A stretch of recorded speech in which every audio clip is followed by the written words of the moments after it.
penetrating bullet. If you only knew the power of the dark side. More powerful than a locomotive. Hulk! Smash! Able to leap tall buildings at a single bound.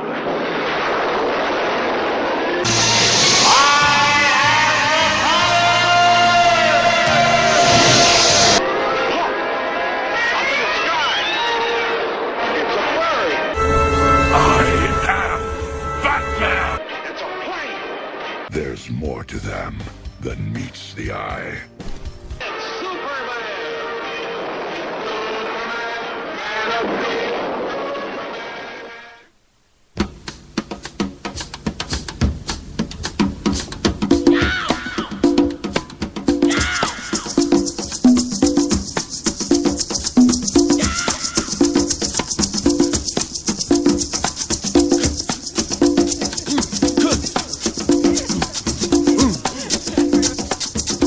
Allow me to introduce myself.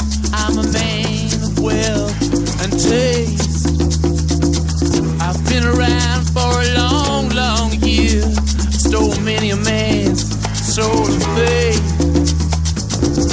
I was around when Jesus Christ had his moment of doubt and pain. Made damn sure the pilot washed his hands, seal his face. Pleased to meet you. Hope you guessed my name. But what's puzzling you is the nature of my game. Stuck around St. Petersburg when I saw it was a time for a change. Killed the Tsar and his ministers. Anastasia screamed in vain. I rode a tank, held a generous rank when the blitzkrieg raged and the bodies stank. Pleased to meet you. Hope you guess my name. Oh yeah. What's puzzling you is the nature of my game. Oh yeah. I watch with glee while your kings and queens fought for 10 decades for the gods they made. I shouted out, who killed the Kennedys? When after all, it was you and me. Let me please introduce myself. A man of wealth and taste. I lay traps for troubadours who get killed before they reach Bombay. Pleased to meet you. Hope you get my name. Oh yeah. But what's puzzling you is the nature of my game. Oh yeah. Get down in it.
script. We kick things off with Sympathy for the Devil from the Rolling Stones, a compare and contrast that we're going to be doing throughout the night.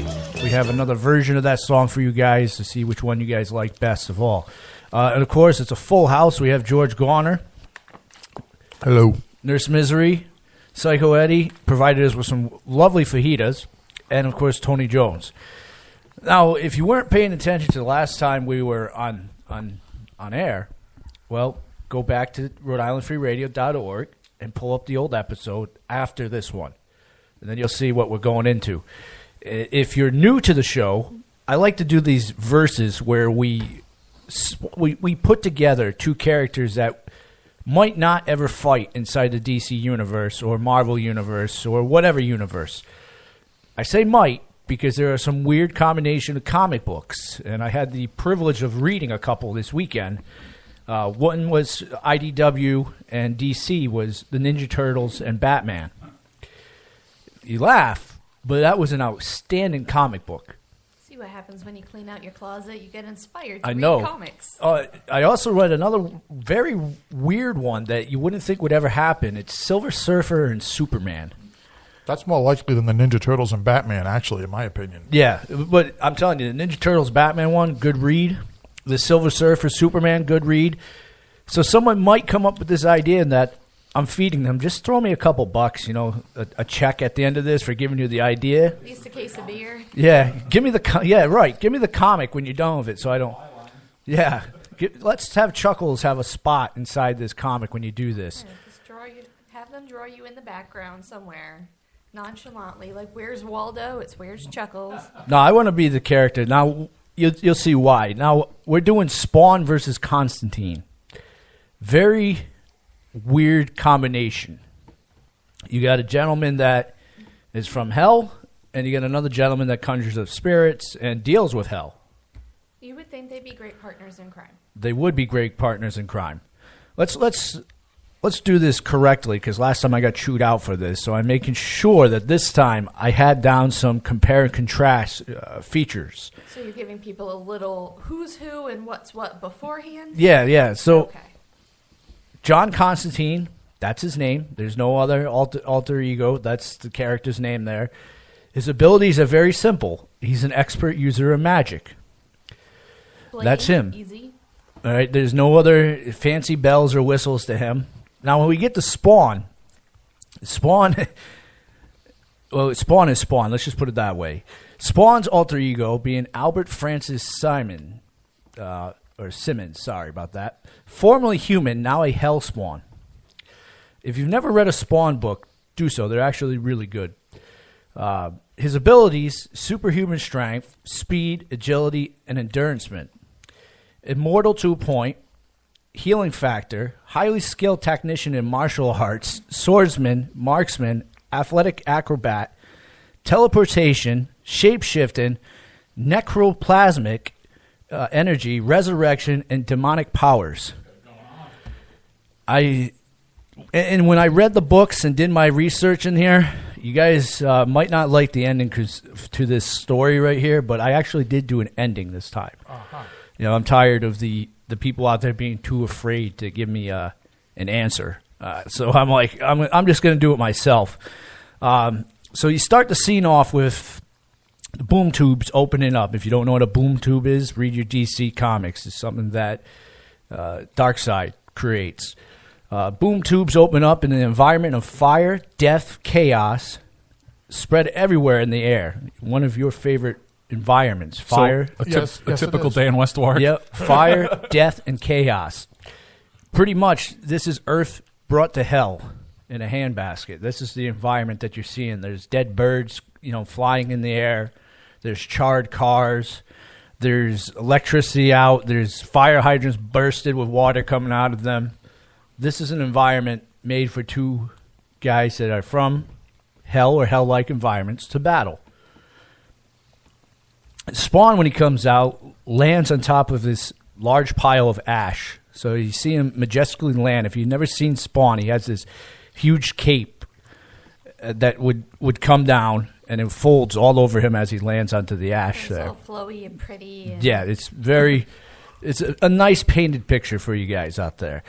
Now, in case you didn't know, Spawn's suit can pretty much form into anything. That's why we said before that he's a shapeshifter. His suit and his cape have the ability to shape into anything. Oh, so his pretty cape just wraps around him and turns him into something? It's a lot prettier than Batman's cape. Let's put it that way. Batman's cape is only like a piece of fabric. Well, this is, you said, a living thing in itself, so... No, it's kind of a living thing. It was given to him by Mel Bogula. If you don't know who that character is, look that up on. Go back and read it. Over my head with that. Yeah. Oh. So, just go back, read it up. You should read a Spawn book. They're good for you. You know. I got a stash that I got to catch up on. Yeah. So Constantine, when he falls out, unfortunately, he lands onto a pile of rusted cars when he falls out of the boom tube. And that's Constantine's luck. He doesn't really have the best of luck.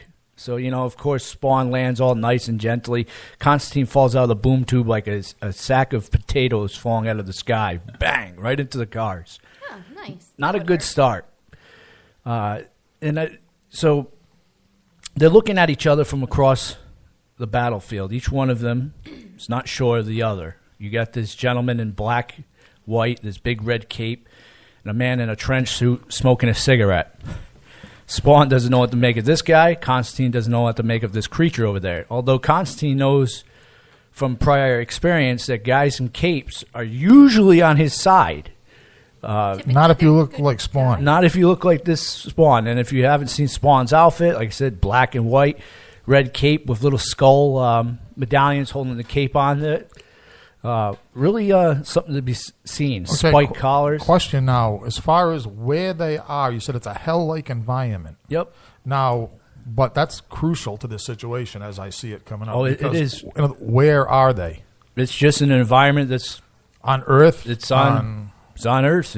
Okay, that's what I was asking. It's been ravaged, destroyed, whatever's going on inside there. Kind of. Right, Yeah. but I'm just making sure it's on Earth. Yep, it's Okay. on Earth. Okay. There are some little demonic statues that are around this area, so it's an occult area that they're inside of. So, of course, let's go down to the battle here. So it starts off very simple. Constantine, not trusting a thing of what's going on, is going to start conjuring his magic up and put himself into like a bubble, a shield, because he doesn't understand what's down there. And like George said, would not trust this guy in the cape. He doesn't look like a very helpful or friendly guy. Spawn would take this as an act of aggression, and he would pull out his guns, which I said he's a technician, or he has pistols and stuff. Some really cool-looking guns, too. Does he really need guns with all the other stuff he has going on? Why not? Isn't that kind of overkill? Well, he is a soldier of the devil, so, well, Just stays curiosity. soldier of the devil later on, doesn't become soldier of the devil. It's a long story short. If you're not a fan of it, Okay, but at this point, which is he? right now he's the soldier of the devil. Okay. He's definitely up to no good with this here, and that's one of the reasons he's paired off. Okay. He begins firing, and when he starts to fire, of course, the bullets, they ricochet off the shield. And Spawn now is sitting back saying, what just happened here? Those should have gone through and taken this human out, and the day should have been done. So now Spawn knows that he's got more to handle than what he thought. He's dealing with someone that's got magic on its side. And usually when dealing with that stuff, it's dealing with demons and godly powers that Spawn was dealing with in the meantime. Let's go down to a song before we get too far into this, because this is a rather short story. So let's go down to Devil Makes 3, The Graveyard, here on Chuckles Crypt, Rhode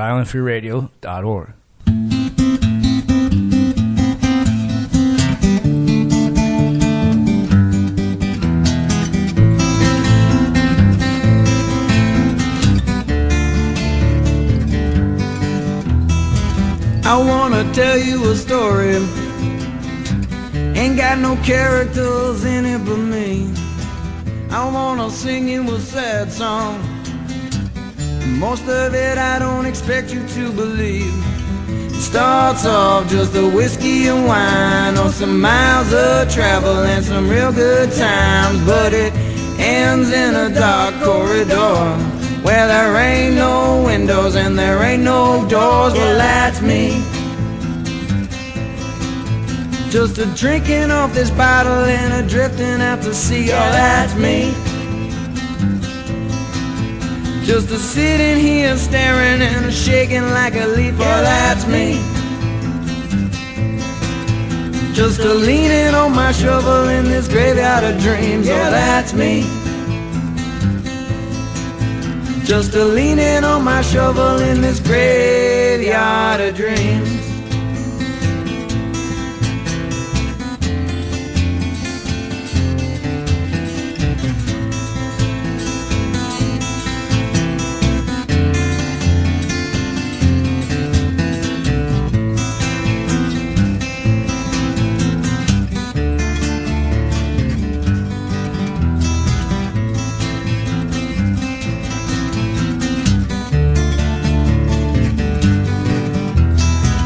I wanna take you to a shipwreck 1,000 miles underneath the Black Sea. It looks like everybody's sleeping, but look close, they are dead indeed. I wanna lead you to an armchair deep back in the files of my mind.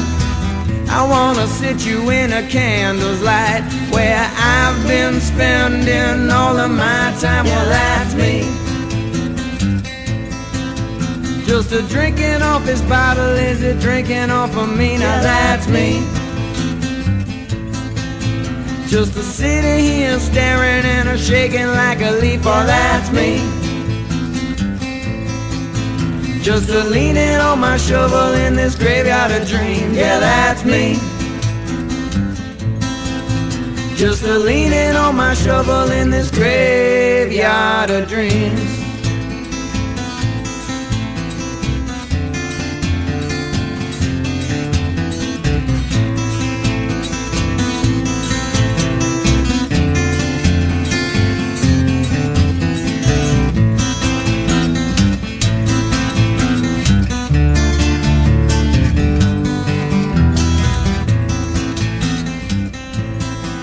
Feel the fires warming you up yet? I do.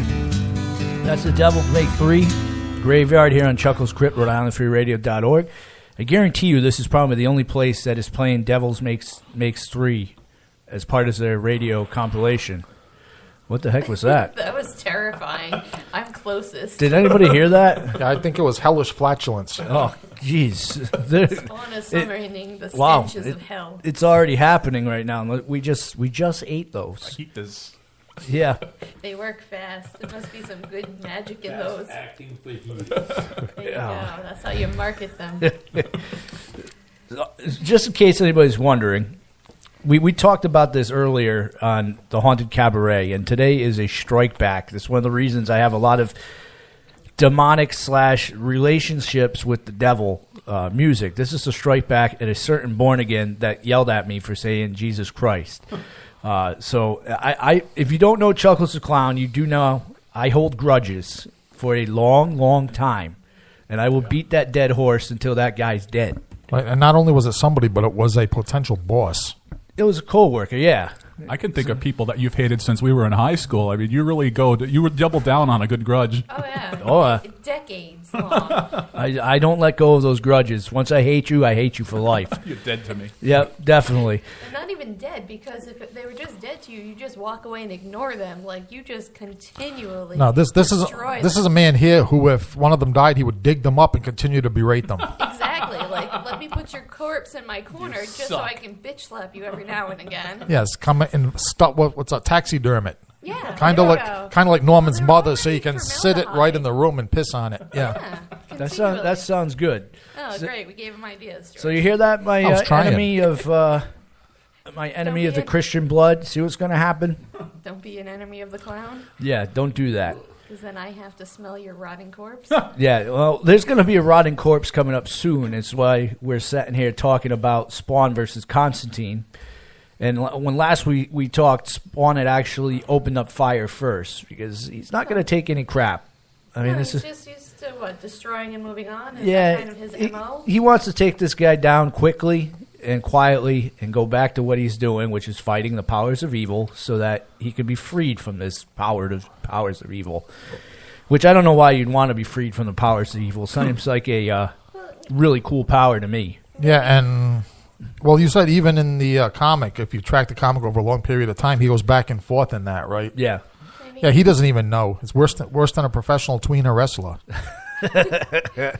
Yeah, but nonetheless, Spawn is one of my favorite books, and it was in the top 50 of a couple researches and lists back in the 90s, and it's still pretty popular to this day. They haven't really rebooted him yet. Well, with CGI, I'm sure they could do him proud at this point. Yeah, you know what, Chuckles, though? I mean, I'm going to admit to a little ignorance here. Obviously, I know who Spawn is. Obviously, I've read but I don't know his origin. Well, you got to go back and get to read his origin, because if I went over his origin right now, It's not a thumbnail sketch type of thing. no, it would take up the whole show. Okay. Just long on Spawn himself. But let's just put it this way. There's a lot of revenge put inside of this, being brought down to hell, yada, yada. Powers are given to him so he can resurrect himself, go up and take care of whatever business he needs. Right, so to he's take not care of. actually a demon or demon-possessed. So he wasn't He's originally a human. Because He was originally a human. Okay, because the reason I asked that is because that would have a great bearing on the fight that's going on right now. Originally a human, but he was brought down to hell and turned into a hell spawn. Why was Okay. he brought down to hell? Did he die, or was Because of the crime. Well, he did die, obviously, because of the crimes he I didn't know committed someone being... just plucked him and brought him down for giggles. Because of the crimes he had committed when he was a human. Oh, so he's a terrible person. No. that died? His crimes that are in the eyes of the people. He killed people as a CIA agent. Oh, so he So- did it out of job obligation, not out of desire. It's out of obligation, but still, if you go back into the words of the man upstairs, you kill someone, you're screwed. Pretty much. So it doesn't matter what you did it for. You did it. You did it. Good guy, bad guy. Yeah. Shoot someone. Well, actually, religiously, that's not quite true. But no, but the reason I asked about the demon possession or demon thing is because that has a bearing on the fight that we're talking about right now. So my question is Spawn subject to the same rule? In other words, to make it cut short, right? Magic to take care of him as Right. far as- In other words, if a sorcerer, an earthly sorcerer, Yep. like has the power to conjure up demons and make the demons obey him. Yeah. You follow what I'm saying? If he has his pact with one demon, he can call up other demons and they have to obey. I'm sure- So you follow what I'm saying? In other Yeah. words, if Spawn, right? So there should be no fight if Spawn is in that, what would you say, that category of demon Spawn servant. Yeah. If he was originally. Right, He now- always has That's a been good point of demon. being, but I'm not going to go down that road.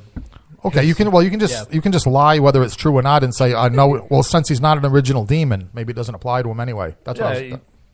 We'll just put it that way. We'll just say he's not an original. See, I demon. come up with the problem and the solution. You don't Where get, were you don't you get when- better than that. Where were you when I was writing this stuff? You got to sit down with me and say, "Hey, this is wrong. Write it again." Then I would probably never get anything done. No, you guys would just write still it be down. right. Except murdering me. He'd be on the enemy list. Finding all the plot holes. He already did find the plot holes inside there. That's okay. But anyways, Constantine, after being fired upon. Now, remember earlier I said that He's they got a were. bubble up. He's got a bubble up, and they're in an environment that looks like an occult area, and it's got statues inside of this. So Constantine uses his magic to bring the statues alive. The statues come alive, and they begin to attack Spawn. And Spawn, being as quick and as stealthy as he is, for the most part, ends up dodging everything that was coming at him, getting out of the way. Decides to open fire again once more as he's dodging out of the way of one of the swings of the statue to see if it's going to take down the protective bubble. It does not. And as Spawn's not paying attention, one of the statues comes down with a fist of hatred and smashes him right into the ground. Suck. You would think that. But as the fist smashes him into the ground, the rest of the statues decide they're going to jump on top of Spawn. Pig pile him. With And he's going to be stone done. statues. This way Constantine can go away. The fight can be over. Everything's done. Can't be that simple. Nope, it's not that simple. When we come back, we'll get into some more of the story here. But like I said, we got some good music today, and unfortunately, 2 of the songs are very long, so we want to make sure we get those in. So let's go down to The Prince of Darkness. Alice Cooper's The Prince of Darkness, although autocorrect says Alice Cooper. Here on Chuckles Crypt. Or copper. Yeah. Implying some kind of evil peace officer. I am very sorry, Alice. Alice is selling tires now, Cooper tires. Yeah, I'm very sorry if you are listening to this. Alice Cooper's The Prince of Darkness here on Chuckles Crypt, Rhode Island FreeRadio.org.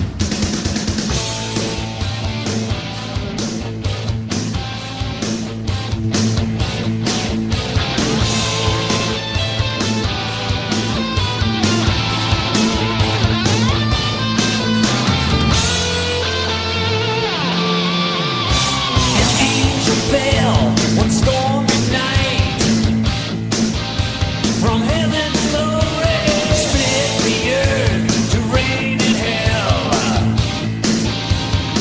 Whoa, he feels the light, he feels the truth, he feels what's gonna be. He spits on life, he spits on God, he spits on death for you and me. Prince of Darkness studies the world with hungry eyes. Prince of Darkness, ready to baptize you in lies. Heart of evil, soul of blackness. Prince of Darkness.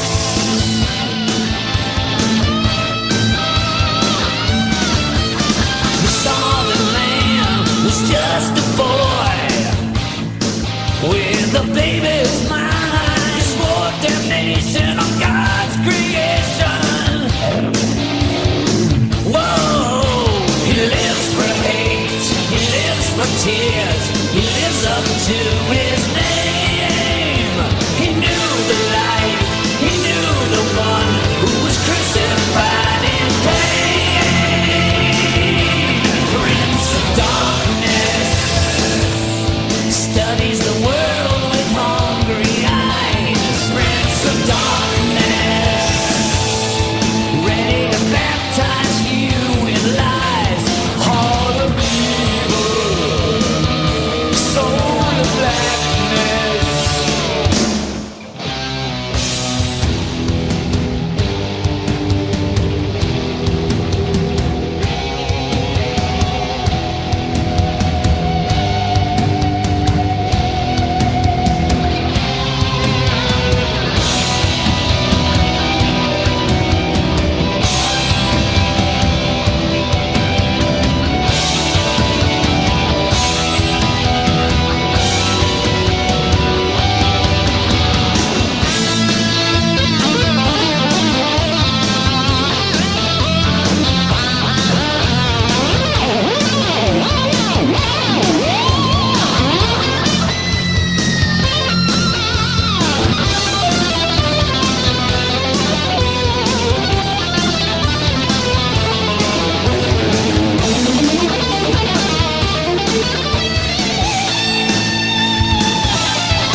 He feels the light, he feels the truth, he feels what's gonna be.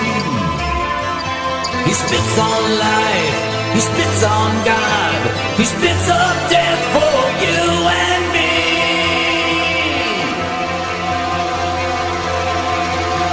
Prince of Darkness studies the world with hungry eyes. Prince of Darkness, ready to baptize you in lies. Prince of Darkness studies the world with hungry eyes. Prince of Darkness.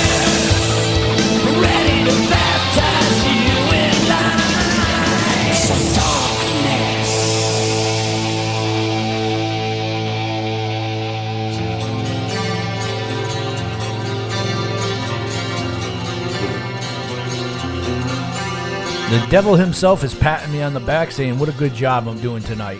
I appreciate that. He's sitting back there. Now, speaking about, we were just talking about on break, about Spawn and how the popularity of it was huge in the 90s.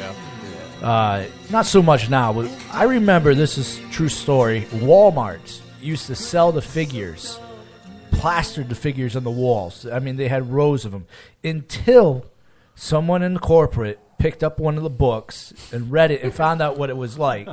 And I kid you not, a month later, there were no Spawn figures on Walmart shelves. Just like there's no Cosmopolitan magazine anymore on Yeah. Walmart shelves. But I remember getting a lot of cheap action figures from Spawn, and then someone stole the whole box load from me when I was moving from house to house. I think a similar thing happened with the Hellboy action figures, right? Yep. They pulled them off. Right off the shelf. See Walmart, you don't know a good thing. Well, I don't even know what I don't Go from there. Yeah, it's like I don't even know what to say about that. You know what I'm saying? Like every now and then you think that you've heard like the ultimate furthest reach of stupidity. And It then always goes lower. Humanity. Yeah, You just yeah. keep digging that hole. now that's awesome. That would I'm not sure if that's like a movie poster or political campaign slogan or maybe like Cool t-shirt. a cool T-shirt, something. Yeah, humanity. ...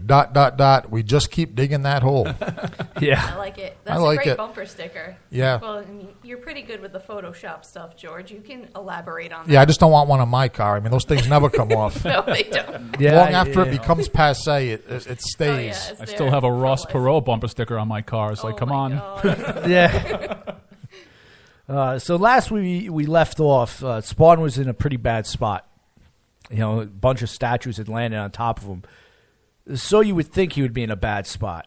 But what you didn't see or didn't know is he would be able to take that cape of himself, and while the statues were coming down, the cape would be able to barricade him, and the cape itself, being as strong as rock, would make it look like he got squished. Oh, well, he's But in his own he's little in his bubble, own so little to bubble say. underneath this, staying nice and safe. Constantine, however, thinks the battle's done. Anybody else that he dropped a bunch of statues on probably be in rough shape. Yeah, like that would hurt. So That he would decides, crush most humans You know, to death. the battle's done. I'm going to walk away. And as he's walking away, he hears like these little demonic, like scurrying noises, like voices and everything. And he hears all these noises of pebbles and rocks shifting around. He decides to turn around, and as he turns around, he sees a whole bunch of these little demonic creatures pulling the rocks and the stones off of Spawn. Right to the point where Spawn would have enough. He bursts himself out of whatever's left. These little demonic creatures go flying with the rocks themselves. Thanks for the help, guys. Didn't really need it anyways, type deal. Yeah. So there we He go with has the. little helpers, but doesn't really need them. He has demonic powers. He's able to summon little demons to help himself out. Well then. So I'll omit the hole that just appeared in your story. what hole? Well, Spawn can summon demonic powers. Yeah, I said in the beginning he had Right. demonic powers. Right, but those include the ability to summon other demonic forces. Well, I'm going to say it does. Fight was over before it began. You think so? Well, if he can summon little demonic powers, Well, then he can. Summon big demonic The big demonic powers should not be far behind. It's like if you can walk a chihuahua, you can walk a pit bull. Like you just keep we're- As long upgrading. as you keep feeding it. We're getting there. We're getting down to the point there. And then as he bursts himself out of there, Constantine's starting to wear out. This is where stuff's going to get a little brutal for everybody out there, and you're not going to like me, and I don't care. Have you ever cared? But the powers of a mere mortal he'd start to get weak. All right, especially being a magician or whatever. It's not going to last forever. It can. So So it's kind of like Green Lantern. His battery will wear down. it's a human. Well, yeah, it's a human using demonic powers. In other words, you pay a price for using. Well, he's not. So- He's using magic, but he's still gonna. He's still. I get where you're going with this. He's still gonna have It's a drain on a his drain on Right. himself. Spawn himself has just begun the fight. There's barely anything scratched on him. Like I said, he has a high endurance level, and this human himself has pretty much tried to throw everything he can at him. And all of a sudden, Spawn uses his teleportation stuff to appear right behind Constantine. So he zaps himself right behind it. Not even running, wasting any time. Oh, Just nice puts little, himself "Hey, right bud." back there. So Constantine now notices his errors of his ways, and he looks behind him, and he starts to feel fear, which he should. All right? Because in a couple seconds, Spawn ends up grabbing Constantine by the back of the neck, picks him up in the air. His cape turns into these two very sharp, almost like dagger-like things, and inserts themselves, one into the backside of the rib cage and one into the gut area where the liver and the kidneys He's basically are. skewered. He just skewered him. And to stop the pain, he mercifully snaps the guy's neck. Done. There we go. Story is over. Right. Constantine is dead. Right now, because now the protective bubble wilted as his strength wilted. Correct. Yeah. So Okay. story's done. The character that was throwing all this other stuff, gone. You do realize we still got 20-something minutes left. Well, Right. that's okay. Well, this is where he's going to tell us that the fan of Constantine that he's really trying to piss off is fill in the blank. Yeah, so if you are a fan of Constantine and I really just pissed you off, now keep in mind this has just happened. I'll come back from the music break and I'll throw you a little. You gonna toss out a bone? I'll toss you a bone there, so that way you're not butthurt. Let's go down to Rob Zombie's The Devil's Rejects, which, by the way, we will talk about that coming back next. Some good news from Rob Zombie. Rob Zombie's The Devil's Rejects, here on Chuckles Crypt, Rhode Island Free Radio.org.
Welcome back to Chuckles Crypt, and if you guys weren't listening beforehand, turn it back a little bit. Go back. You guys are going to be a little butthurt if you're a Constantine fan because I just had Spawn pretty much annihilate.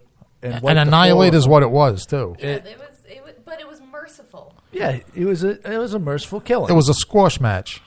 That's the way I looked at it. And I know there's other factors and everything in there, but I personally, I could not see a way of Constantine taking that battle to the point where it would have actually hurt Spawn. It just was no... If you read the Spawn books, which I know a lot of my fans out there that I listen to, there are too many variables in there that would make it an uneven battle. Yeah, now the other thing was Spawn, right? Now, we mentioned... I don't know, did we mention it on air or... Well, we can mention it now. Right, but what I was going to say is the story of Spawn from the first issue, so to speak, to now, is it consistent? You follow what I'm saying? In other words, a lot of characters, it becomes inconsistent over time depending on who works on the series or the story. Now, you're testing my mind from a while ago. Yeah, I know, but you're a Spawn fan. Yeah. And you're a big Spawn fan. So, and this was only the 90s. Yeah, I know, but 2 weeks ago, I'm not remembering stuff. Okay, well, but you see my point. But yeah, you're right. Yeah.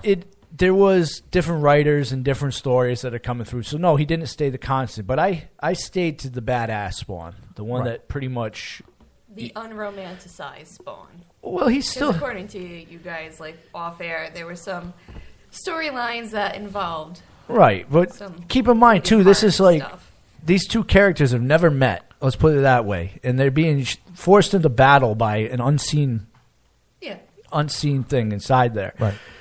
And instead of asking questions, they just start swinging. Right, but I'm just saying that's a legit question though. Like for the haters that might not like the outcome of your story or that like it, is that it's kind of like Godzilla, Superman. I can think of a lot of cultural icons. You know what I'm saying? In other words, or Dracula. Yeah. You know what I'm saying? In other words, their powers change over time depending who's telling the story. Exactly. So that's something that we all out there have to take into consideration. Yeah, as you do. Do yourself a favor. If you haven't read Spawn books before you do this, they're pretty cheap. They're not very expensive to pick up. You can read a lot of things online now. Yeah, you can pick them up online. I may be a little biased because, like I said, I'm a bigger Spawn fan than I am a Constantine fan, but it was just one of those random things I wanted to do. We were talking off break that I could have done Etrigan, and it would have been a little bit of more of an even battlefield. Demon versus demon. Yeah, and then everybody could have put their hate on me because I do use the term "the demon" when I'm speaking about Etrigan. See, now I'm getting more hate by the nerds. They're going to be sitting there. I'm called the demon. I'm taking that on me. Yeah. Yeah, that is not his name. Oh my God! Just like everybody's sitting back there right now, sitting there like, I cannot believe you just killed the Lord or the Savior of the magic. Oh my God! How dare you? Yeah, it's my story. I give you guys chances to answer it and give your own renditions of it, and you don't. So Let's start giving conclusions. Yeah, because it bothers me. I don't like things being unfinished. Now, before we move around. Where's the bone? The bone that I was going to throw you guys is the boom tube would open up for Spawn to be leaving. Quicker than it opened, it closes because behind him, when the other boom tube opens, a character floats or comes down wearing a derby and a trench coat with no face. The Phantom Stranger has now come down right behind Constantine. Now, if you know who the Phantom Stranger is, you know that he has the powers and everything else to resurrect, and he would be more of a battle for Spawn, and then Spawn would be screwed because he's got the 2-on-1. So you have a sorcerer and you have a guy that's dealing with religious mojo and all that other stuff that would definitely throw him. Some of Spawn's demon in this. Yeah. So there you go. Just in case you guys are out there, I gave you a what if, a back out of this. So you don't sit back there sending me so much hate mail. Phantom Stranger, I like that character. That is a very good book. If unfortunately for myself, I scored that one from Mr. Jones, the origins of the Phantom Stranger. He sold it to me for $0.25, and I was very happy because that is worth a little more than $0.25. Sorry about that, Mr. Jones. Well, I had multiple copies, and it was also one of those situations where instead of making money at the con, you bought up my stuff and George's stuff Yeah. and spent money behind the table. Yeah, So come to think of it, yeah, Chuckles is the only person of the three of us that left there in a negative. It always happens. You guys always seem to have good. I don't know where you get it either. You always seem to find this really cool stuff, and I'm like, oh my god. Yeah, speaking of magical powers, we have a bottomless closet. You know, Where is your Narnia cover? we each have a bottomless Narnia-like closet. I just Where? started emptying my bottomless closet of comics. I just went through those, and Yes, we have some very Yeah. happy nephews. so there's no more bottomless closet of comics for myself. There's 'Cause still 11 short boxes of comics. They're- and I read pretty much every one of those, or I get to reading every one of those, and then they're to the point where I don't want to get rid of them because I probably will read them again. However, there are some of these books I haven't gotten to them yet where I'll read them and I'll say that sucked, and they will leave my collection very quickly. I'm not holding on to stuff for value if I don't like it. I'm not one of those guys that does that with his Yeah, comics. now I'm down to the point now where I would say I have a hard, because I moved from house to apartment to house, so I've gotten rid of most of them. I'm down to like a hardcore of maybe 100 comics. That's That it's like I'm saying. In other words, that I will not part with these for any reason. Yeah, I'm saying they that. have like that wholly sentimental Yeah, I value mean, of, right. I mean, first of all, they're not worth anything anymore because I've read each one so often that Yeah, it's the the dogged value is and- disintegrated. it's dogged. It's disintegrated is probably a better word than dogged at this point. plus for he some of ordered them. the X-ray specs, so all the coupons are cut out. Yeah, or the Marvel value stamps. Yeah, I actually did at the height of my Marvel days. I did start cutting those stupid things out. Now I look back on it, and there's a friggin' hole in the letters page of like 10 or 20 of my comics.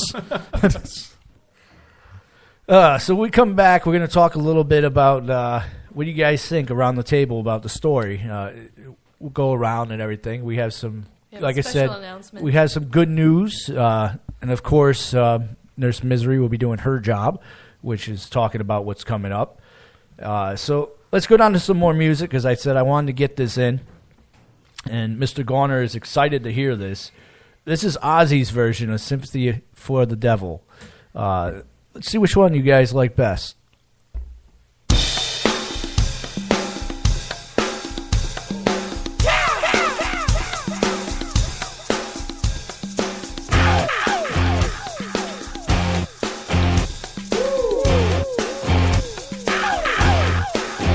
Please allow me to introduce myself. I'm a man of wealth and taste. I've been around for a long, long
come to that time where it's in Chuckles Crypt. It's come down to the end of the show. When next we come into the studio, we're going to stick to what we did before. We were talking about all things cartoons. We will be bringing up the Peanuts here on Chuckles Crypt with Island Free Radio. Peanuts as in Schultz's Schultz's Charlie Peanuts. Brown and Snoopy and Lucy and Linus. And we will be bringing that up. Sounds like we might need a 2-hour show. Yeah. We'll be bringing that up for all things cartoons. And Nurse Misery, not only do we have a new show being put up today. And I learned something on YouTube. So you can subscribe automatically when you watch the end of the video. I learned how to put buttons in. I'm excited by life. So what else is coming up? Ocean State Paracon is coming back this year, guys. July 14th and 15th back at the Assembly Theater in Harrisville, Rhode Island. This year's charity is called Friends Way. It's for children ages 3 to 13 who have suffered loss in their family. So it's for getting those children counseling, support systems, and helping them through the grieving process. So it's a very good and that's charity. the purpose of the Paracon's charity? Yep, that's their charity of choice this year. Why don't they just conjure up the dead parents? I mean, man. you totally could. Look, little Johnny, Daddy hung himself over here, and now we're going to bring him back. All right. It's perfect for your show, George. I'm there already. I mean, All I had to hear was that. All right. How do we transition, Chuckles? We transition by going out with a song. That's how we do things around here. We just shut the door and hide. Thanks for listening to Chuckles Crypt, Rhode Island Free Radio. And if you got offended by that, my name is Chuck D. Clown. We're going down the Motley Cruise. Shout at the devil. This one goes to you, you born-again Christian.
From Monday to Tuesday, you don't have any fun. From Wednesday to Thursday, just gonna have a run. Friday and Saturday, you're always getting drunk. And Sunday, you stay at home and never go to church.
All right, my night outers. That was Shred of Salvation. The name of that song was Own You. This is My Night Out Radio, only on RIFreeRadio.org. Tonight, we're coming off the high off of our 100th episode. This is episode 101, not as glorious. We don't have the fanfare. We don't have the guests that we had, but we do have a pretty full house tonight. We have Mr. George Gorner in the hot seat. Good evening. We have Mr. Tony Jones on the board. Someone who knows a few things about food. I am DJ Psycho Eddie. We got a lot of great stuff to talk about. I'm actually not sure if I'm going to have enough time to catch everything I want to talk about, but I'm going to try. First things first. This Friday coming up, April 20th. Yeah, it's this Friday. At the Shelter Arcade Bar, 103 Dyke Street in Providence, is the 80s night. For everyone who likes their retro music, it's time to go in. Justin Sane will be DJing, and the band Pussy Whipped will be performing. Hey now. Now, a little... Thanks, Tony. You caught me off guard a little on that one. Alicia, one of the performers, guitarist in Pussy Whipped, is also, I believe, lead singer and guitarist in Shred of Salvation. And she was also 2 booths down from us at Terracon, right? Terracon, yeah. She's a good friend of mine. Definitely want to go check that out. That's this Friday, 6:30 to 1:30 a.m. And that's in Shelter. It's not That's in the Shelter Arcade Bar. Okay. Now, if you guys like arcade games, the games are open and free. Yeah, that's awesome. They are doing free play right now, and I don't know how long it's going to last. Supposedly, they're done charging people for games. I guess they made back their money. So pay at the door and then free. Yeah, no, free to get in. No pocket Free to get in. That night is free Yeah. to get in. Free arcade games all night long. They do have a very nicely stocked bar. There will be the kitchen will be open for pizza and stuff. Right. They have a pretty interesting selection of pizzas too. It's not just your arcade, cheese on a piece of cardboard pizza. They have some specialties. I've had the pizza there once or twice, and it is better than your standard Domino's cardboard crust type stuff. Yes, I'm bad mouthing Domino's right off the bat. I don't care. I like good food. I can honestly say I'm going on almost 10 years where I have not hit a single restaurant that was a chain restaurant. Wow. I'm impressed. That's amazing. The only exclusion to that would be Dunkin' Donuts because everyone goes to Dunkin' Donuts. Well, that's a poor excuse. Well, when you need coffee in the morning and it has 6 of those compared to any other coffee shop, and they're the only ones open at 5 o'clock in the morning. Okay, just make sure you get the hot coffee, which is really coffee. I do. The iced Extra coffee large, is hot regular. Right. The iced coffee is not really coffee. No, it's a concentrate. And you're a Mary Lou's fan too, right? I am a Mary Lou's fan. However, Mary Lou's, on occasion, have screwed up my coffee a few times. So I'm taking a little sabbatical from Mary Lou's. It's right now just hot Dunkin' Donuts coffee, plain coffee. You really, as long as there's some type of cream and some type of sugar in it, that you can't screw it up. Yeah. So that's one of the events I had to talk about. Also coming up, our friends over at Alchemy have Reverend Horton Heat coming. Yeah, baby. Now, I don't know how they pulled this one off, or I don't know. I would have to say John Psycho had a lot to do with this one. Last time I saw Reverend Horton Heat was in an arena style, Yeah. A big show. And now you're in Alchemy, which has 200-300 people tops. So Reverend Horton Heat, Big Sandy, Laura, Hope, and the Arctones will be there. It's a Wednesday night, so all right, I can understand the smaller venue. That's at Alchemy, 71 Richmond Street in Providence. Tickets are available on Ticketfly and, of course, at the venue itself, Wednesday, June 20th. Now, we got a lot of things coming up, a lot of good music for the night. I'm going to go back to some music right now. We're going to be doing a little bit of the mainstream type stuff. Band I got to work with a couple weeks ago, Hatebreed. We're going to leave here with one of their songs. The name of the song is To the Threshold. We'll be back in a minute. This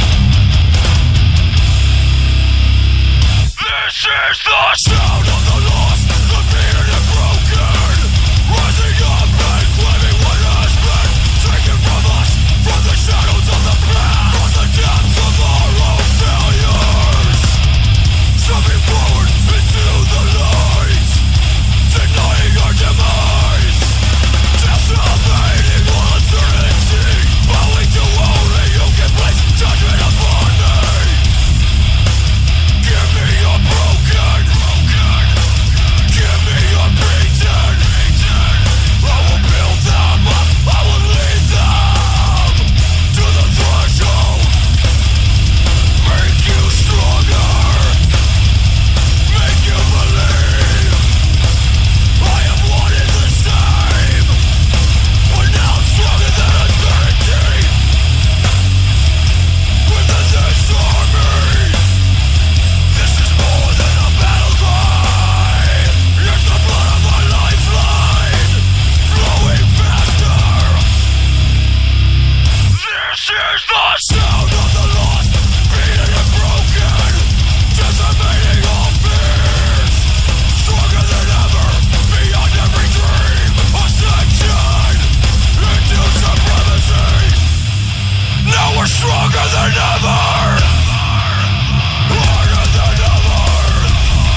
and gentlemen, that was Five Finger Death Punch.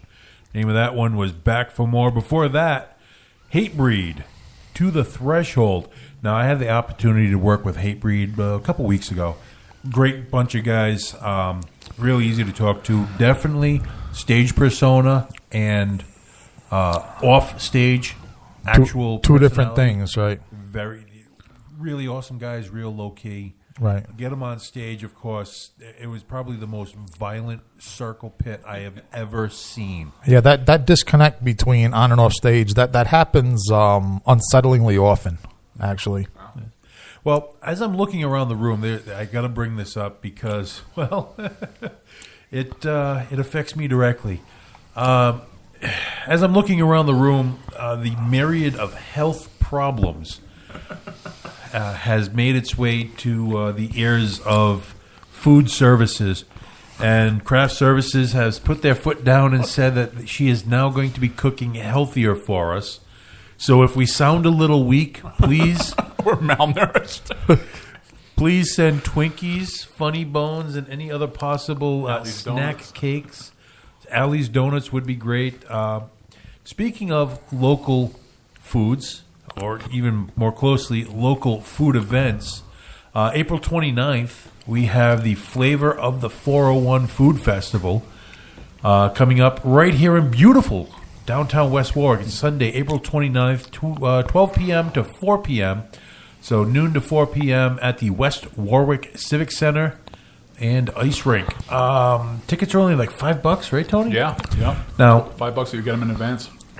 Now, the person putting this on, a friend of ours, please refresh my memory, Tony, because I'm not finding it. Kelly Carlini is the one actually running this show. So far, she has Open Season Catering, Texas Roadhouse, Unwind Beer and Wine Lounge, Westcott Baking, Knives and Roses, Lip Sense, Chalk to Me Baby, New Pro Windows is going to be there, Coup, Hills Home Market, Caterham Studios, JC's Enterprises. She's going to have a psychic on site. There's going to be massage chairs. I guess when you've eaten enough, you need to get a massage to loosen up and go back for more. Just Right Entertainment, Mind and Body Studios, Cakes by Design. The sister of Rhode Island Free Radio's own Chuckles the Clown. That's right. Just Right Entertainment, Roadie Roots Food Truck, and the New England Slushy. That's just some of the vendors that are going to be there because I know she hasn't updated that. If you want tickets, you want to email Carlini, KCARLINI, .communitymarketing, all one word, at yahoo.com. I think you can hit her also if you're interested in vending. I think when I talked to her last week, they had like maybe 4 or 5 tables left. Okay. Or if you just look up the Flavor of the 401 Food Festival on Facebook, you can see the event page. It's got a lot of traffic going through. A lot of people seem to be wanting to go. So you might want to get your tickets while you can. There's almost 1,000 people interested. I don't know if it's going to sell out, but it's going to come close. Just the fact that I don't have to drive into the city for a food event. I mean, all the comparable events to this happen in Providence and Pawtucket. You really haven't seen anything like this around here yet. Well, it's the first time for everything, and being in our backyard, we have to support it. I will throw myself on the culinary hand grenade once again for your listening pleasure. Are you familiar with Open Season? They would be right up your alley. They have yes. some weird stuff. They were one of the first phone calls I made last time I needed a catering truck. And unfortunately, they were booked for the day that I needed them. But I have had their food is very good. For those of you who don't know, Open Season is a food truck, but they specialize in game meats. Yes, yep. So buffalo, bison, venison, what have And you. They get some off-kilter stuff from time to time, like kangaroo they had once, and, you know. They don't hunt in West Warwick, though, do they? I have not yet seen a kangaroo in West Warwick. Well, not the kangaroos, but I'm just saying that... I'm not saying that that no one has seen one. I've seen a guy that looked like a kangaroo, but it turned out he was just on meth. Well, no, I'm not talking about the kangaroos. I'm talking about we're going to have this game truck in West Warwick, right? What if they get short on provisions. They're not going to just hunt locally, right? I don't know. I would want that guarantee. I would pose that question to them. Yeah, I would want a guarantee and a contract from them to state that they will not do that. Really, if you put a good enough sauce on it, does it matter? If it comes out of the lake behind the studio, yes. Well, as long as the fish only has two eyes instead of three, you know, how bad can it really be? We've made it this far eating processed foods and canned foods and government surplus cheese. Or milk. Well, I was thinking more along the lines of the stray cats that leap into that water after the fish. Well, there is that. Yeah. But there's also... And the rabid raccoons. How many Chinese restaurants are there in West Warwick? You had to go there. Hey, he brought up cat. I had to bring it up. Now, I'm not saying that every Chinese restaurant does that. There may be one or two. Just saying. So what you're saying is they've eliminated that threat. They've already cornered the market on such things. I didn't say that. I'm just there is that possibility. Okay. So, meanwhile, while I'm thinking about it, we have to crack one open. That is one of the finest Pabst Blue Ribbon ice cold leftovers from last week. Which, by the way, if people think that we're just joshing you about actually drinking Pabst Blue Ribbon, Lisa Gorley now has photographic evidence that this isn't a gimmick. We're drinking Pabst Blue Ribbon here. Yeah. However, if you would like to sponsor my show or any show on Alright Free Radio, feel free to contact me at mynightout.radio@verizon.net or Mr. Tony Jones. How can they get in touch with you if they wanted to sponsor? alrightfreeradio.org. Click on the contact page. So there you go. And we will literally drink or eat whatever it is that you give us for free. Pretty much, unless it's West Warwick Roadkill. Well, let's not rule it out if it's done right. If their sponsorship check doesn't bounce. Well, after all, we are drinking Pabst. You can only go up from there. Right. Actually, there are a few steps below. I will just not bring myself to drink that. I can't go below PBRs, man. Well, I guess it's always it's a matter of taste and preference, or what goes below up. You got the red can and the blue can. Right.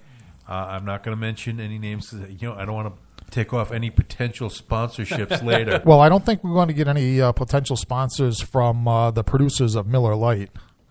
And to me, Miller is one of the ultimate, makes me want to gag drinking it. You see, I don't mind Miller that bad. It's not that bad.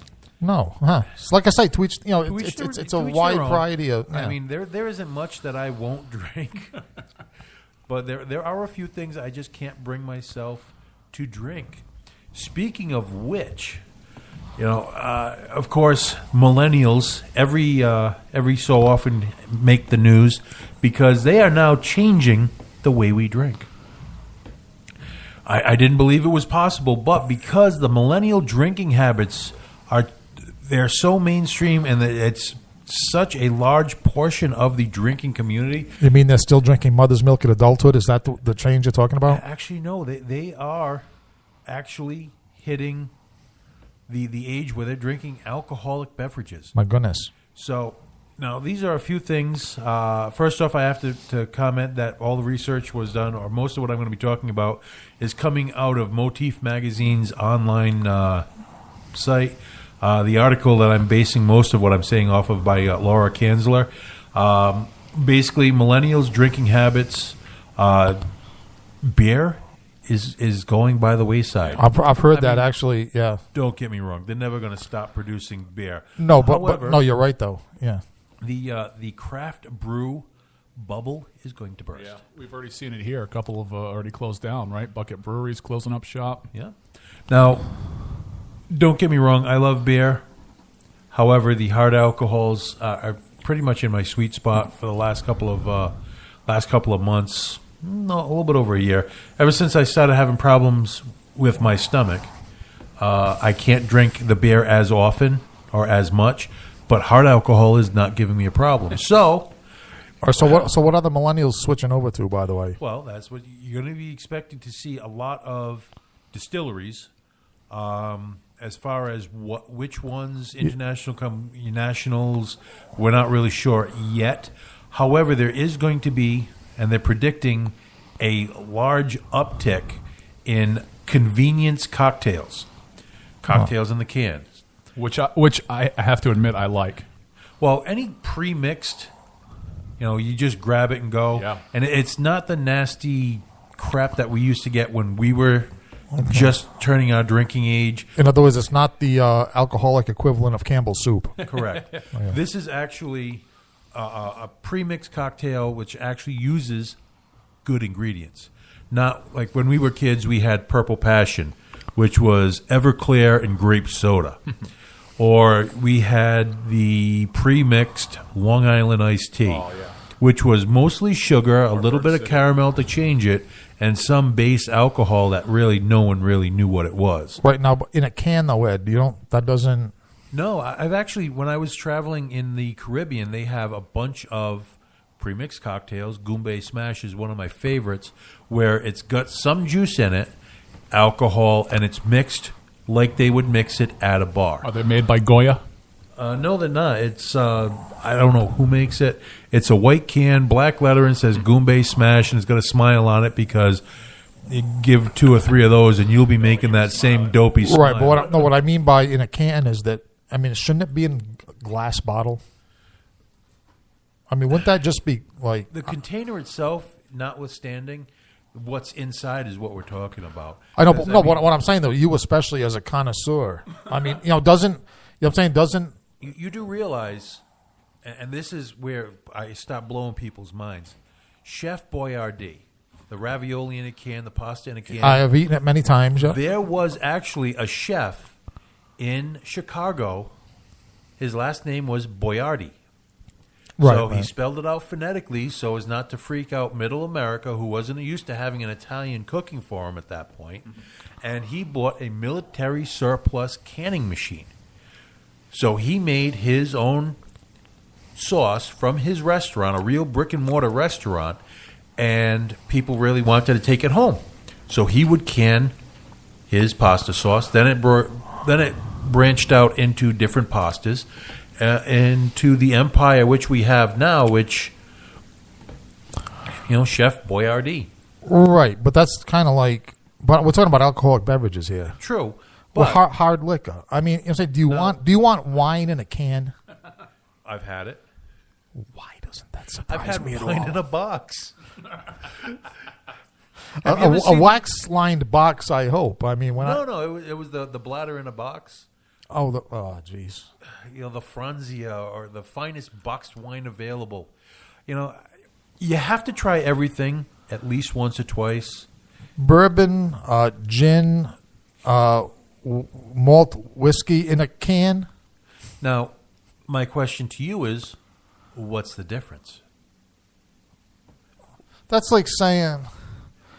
It doesn't sound right because you were raised that everything in a can is crap.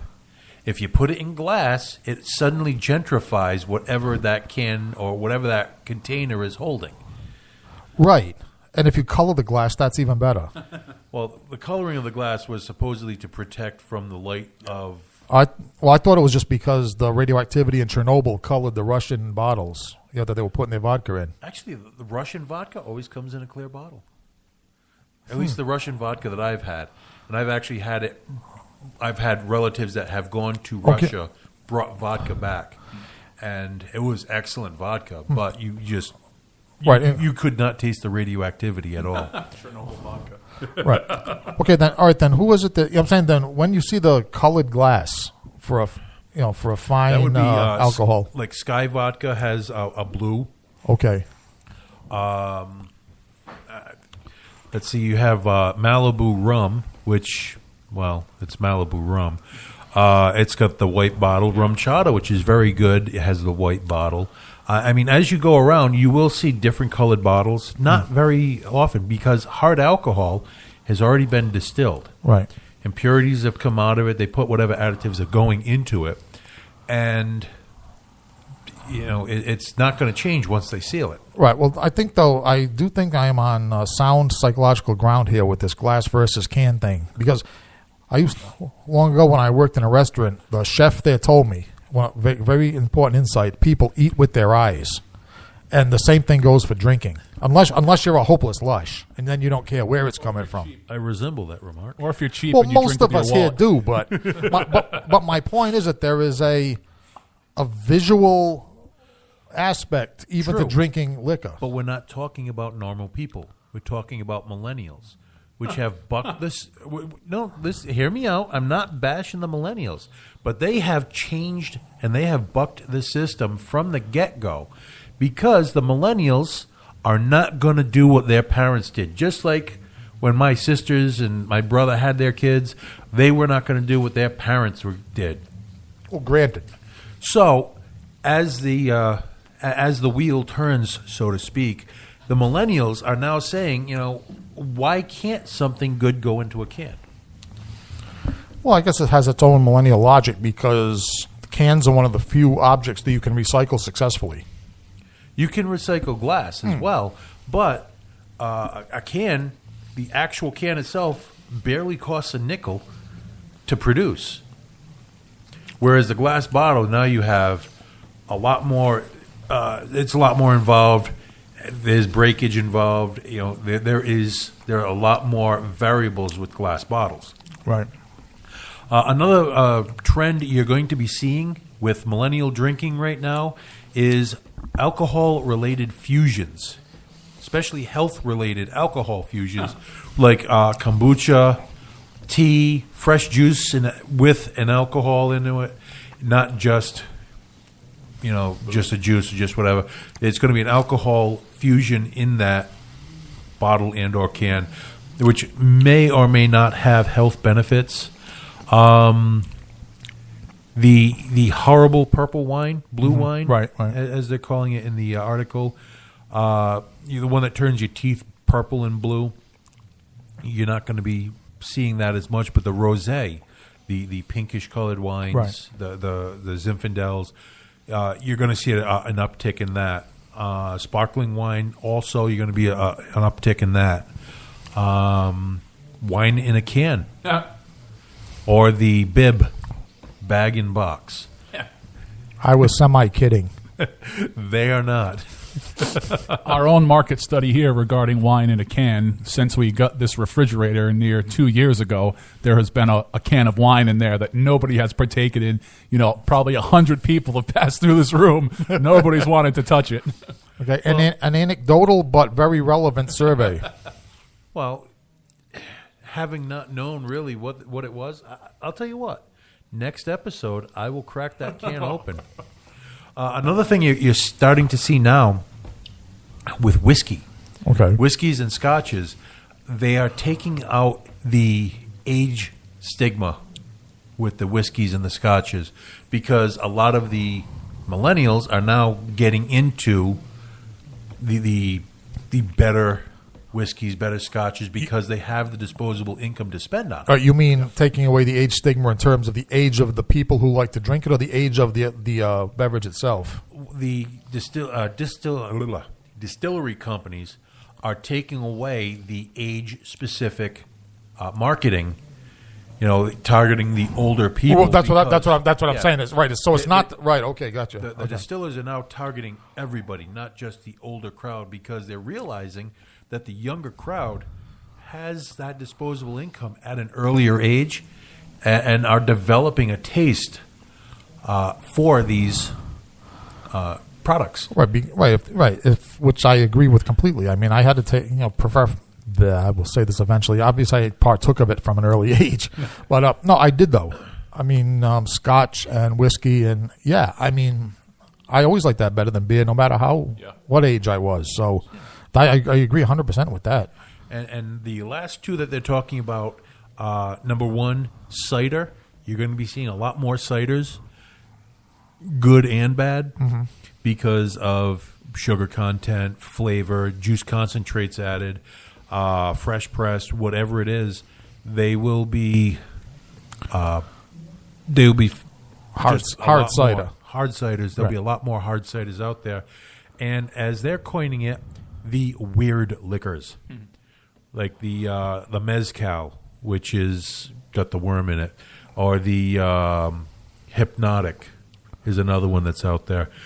Different And probably the bizarre liqueurs too, right? Yeah, I mean like Strega, which is an artichoke liqueur with spices and herbs and what have you in Right. it.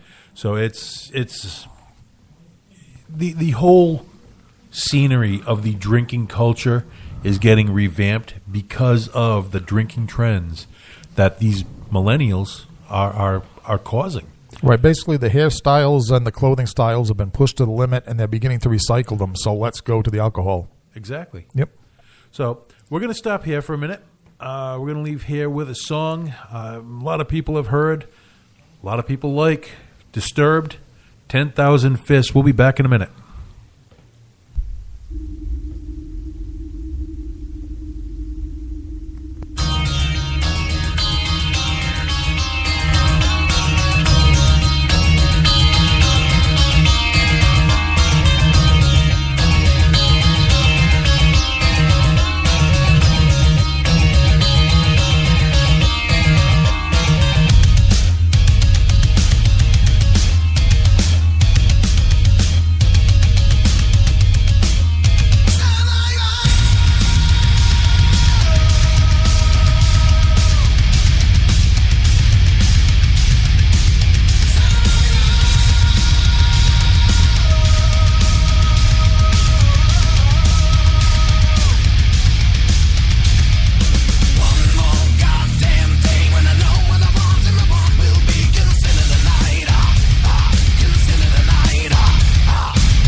All right, my night outers. That was the original 1031, War on War. Before that, we had 10,000 Fists from Disturbed. Now, if you tuned in last week, you heard, well, chaos, especially the second half. I was tired of trying to herd the kittens, and I just let things go awry and sideways. But we did do a contrast and compare with this 1031, 10-31, and 1031-1031, and it was unanimous vote that 10-31, the one that we just played, was the better of the two 1031s. So that goes out to, the guys in 1031, goes out to everyone that was here last week. And I want to say thank you to everyone who was actually here. Hopefully they're still listening. We had the guys from the Frenzy of Tongues. I got disciplined profusely because I did not say the or the before the name of the band. We also had Lisa Gorley taking a lot of pictures. Yeah, she got some good ones of us, She got too. she got some She got a horrible few ones, too. pictures where you or I don't look fat. That's You pretty gotta- awesome. You got to point out the ones where I don't look fat. That's the mark of a good photographer. Was I leaning forward? Because I seem to do that a lot. It helps me thin out a little bit. Well, Ed, sitting at this table, from Lisa's point of view and vantage point, we only pretty much see you from the mid-chest up. I look like I'm jacked right now. You do. You're Because right. I have You're- huge shoulders. You're ready to be pumping. Yeah, Yeah. yeah. So, no, she got a one side view of me where it looks like the table was sitting purely on my stomach. So, but hey, you know what? Not everyone's a keeper. But Lisa, I want to thank you for coming down. Also, if anyone wants to be part of this show, come down and join in the insanity that is. Yeah, we're not kidding. This goes for any of our Rhode Island Free Radio shows. Show up on a Monday night, and you are involved in the mayhem. Exactly. Just hit me up with an email. Let me know you're coming so we can let security can let you Yeah, in. and there's some nights where you can come down and do more than one show. Exactly.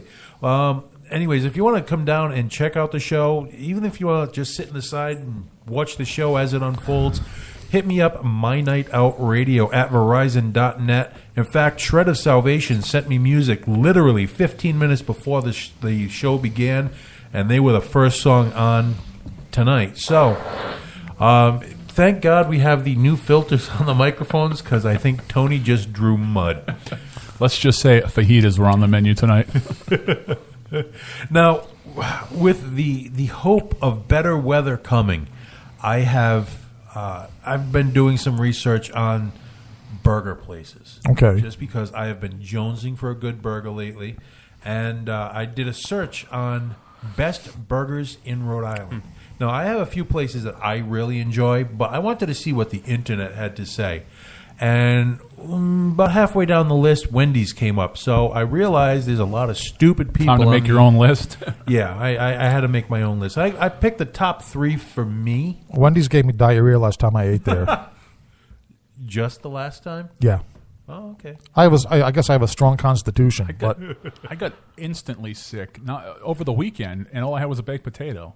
And I mean, I ate the baked potato and then had to speed home. well, when they talk about natural ingredients and fresh ingredients at Wendy's, they obviously mean including the pesticide. They're using natural manure. Well, before we get sidetracked on something horrible, we're going to hit the 3 best burger places, in my estimation anyways.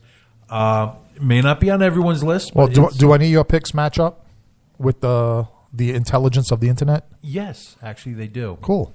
However, one of them I really had to go looking for because it was like 2 or 3 pages down. But the first one, Luxburger.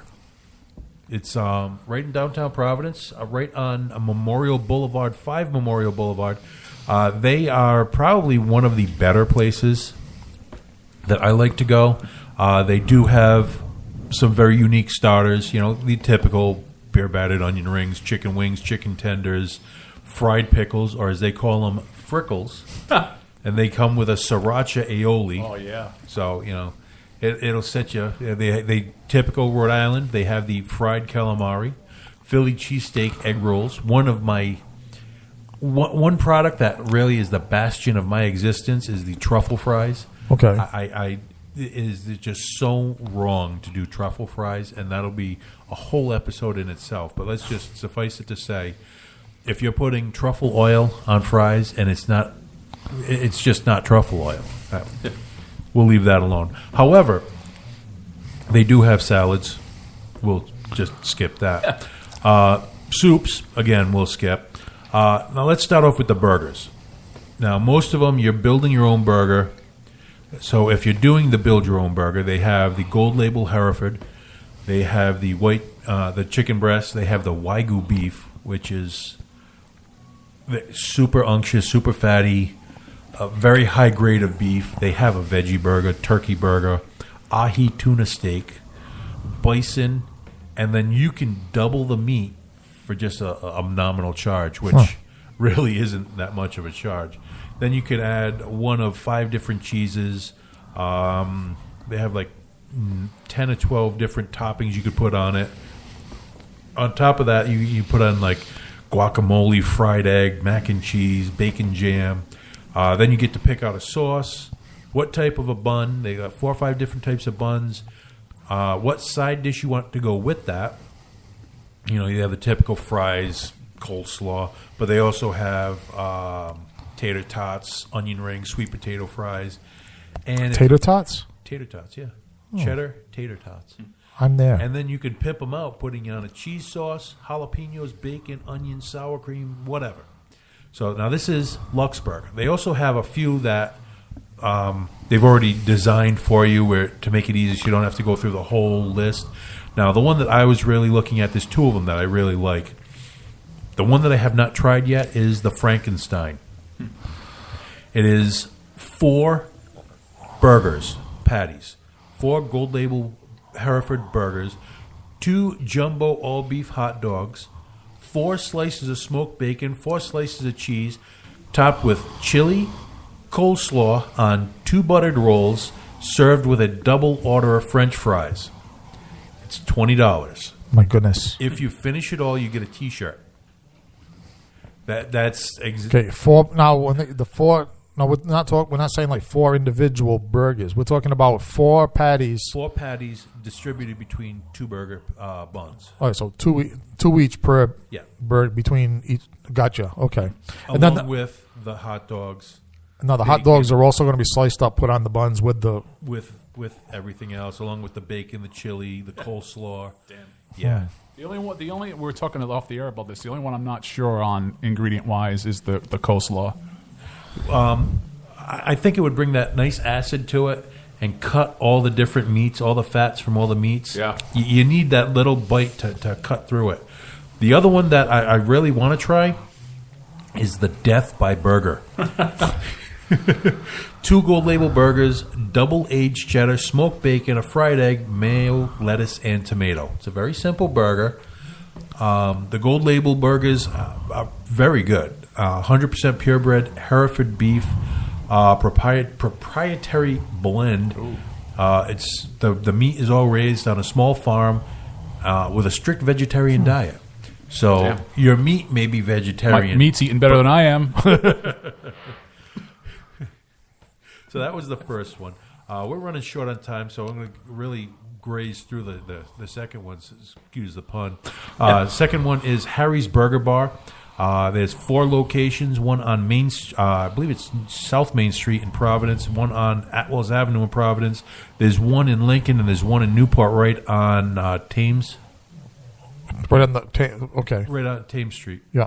Thames Avenue. Thames. Right on Thames. I have no one ever uses the second. I can't remember it. Yeah, I'm not sure. But they do sliders instead of burgers. They do shoestring fries or onion strings, and they have a very good what do you call it? A selection of beer. The selection of beer is top notch. I cannot fault them for that. Now that's Harry's Burger Bar. And then we have Rocket Fine Street Food, which we've talked about several times. The one to get is the Gemini. There's other ones you can choose from, but the Gemini is the one to go to. Okay, what's this one? This is Rocket Fine Street Food. This is a food truck. Okay. So you have to find where they are. So, those are my 3 picks for some of the best burgers you're going to have in Rhode Island. We're going to take a break. We're running really low on time, so we might have to skip a song or two. We'll be back in a minute. We're going to leave here with Dirty Mother from Prospect Hill. We'll be back in a bit.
For us, we're not even going to stop the music. We're going to let it keep running. That was Prospect Hill, Dirty Mother. Coming up next, Hope Before the Fall.